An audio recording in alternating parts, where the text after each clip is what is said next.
જય શ્રી કૃષ્ણ વિદ્યાર્થી મિત્રો. જય શ્રી કૃષ્ણ. હવે આજના ટોપિકમાં આપણે મોડેલ વર્ક્સ જોવાના છે. તો કાલે આપણે શું જોયું હતું? ડિગ્રી. ડિગ્રીના કેટલા ટાઇપ્સ છે? 3. Positive, comparative and then superlative.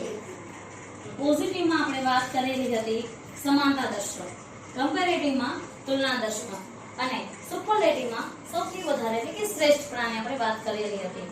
For example મારે કેવું હોય કે રાજ અને ઉમેશ બંને ઊંચાઈમાં સરખા છે તો સમાનતા આવી ગઈ, તો પોઝિટિવ ડિગ્રી. કમ્પેરેટિવ કે જ્યારે કેવું હોય કે ભાઈ રાજ ઉમેશ કરતા ઊંચો છે તો આપણે કમ્પેરેટિવ ડિગ્રી. અને ક્લાસમાં બધા કરતા ઊંચું કોણ છે તો એ દર્શાવવું હોય તો સુપરલેટિવ ડિગ્રી. આ 3 ડિગ્રી આપણે કાલે અભ્યાસ કર્યો. એવી રીતે આજે બીજો ટોપિક આપણે જોઈએ તો મોડેલ વર્ક્સ. તો મોડેલ વર્ક્સ કોને કહેવાય? આ તમારા માટે એકદમ નવો શબ્દ છે. મોડેલ વર્ક્સ એટલે કે સહાયકારક ક્રિયાપદ.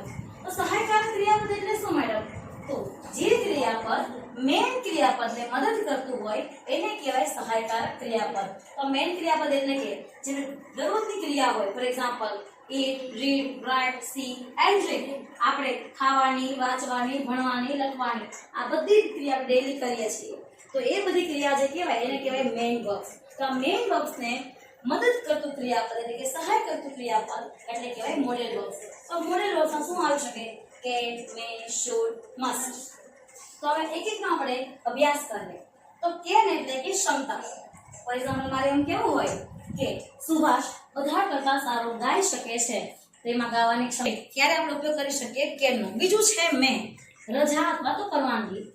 ફોર એક્ઝામ્પલ આપણે ઓફિસમાં જઈએ ત્યારે એમ કહીએ ને may I come in sir, may I come in madam, તો એના માટે ઉપયોગ થાય મે ક્રિયાપદનો.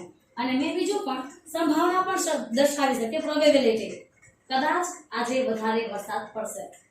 પછી છે શુડ એટલે કે નૈતિક, એક પ્રકારની કહીએ તો નૈતિક ફરજ કે આપણે ગમે ત્યાં થૂકવું ના જોઈએ, તો એના માટે આપણે શુડ, આપણે માતા પિતાની આજ્ઞાનું પાલન કરવું જોઈએ, તો એના માટે પણ શુડ વપરાય. બરાબર.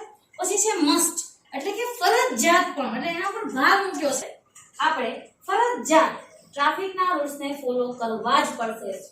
We must obey traffic rules. We must follow the traffic rules. આપણે ફરજિયાત ટ્રાફિકના રૂલ્સને ફોલો કરવા જ પડશે. બીજું આપણે કહીશું એક્ઝામ્પલ, આજે આ વિષયનું આપણે હોમવર્ક કરવું જ પડશે. તો જ્યાં ફરજિયાત પણ આવી જાય ત્યાં આપણે મસ્ટનો ઉપયોગ કરીએ છીએ. તો બધાને સહાયકારક ક્રિયાપદ કોને કહેવાય ખબર પડી ગઈ. જે કે જે મેઇન ક્રિયાપદને મદદ કરતું હોય એને સહાયકારક ક્રિયાપદ કહેવાય. ઓકે, આગળના જે એક્ઝામ્પલ છે આપણે કાલે જોઈએ.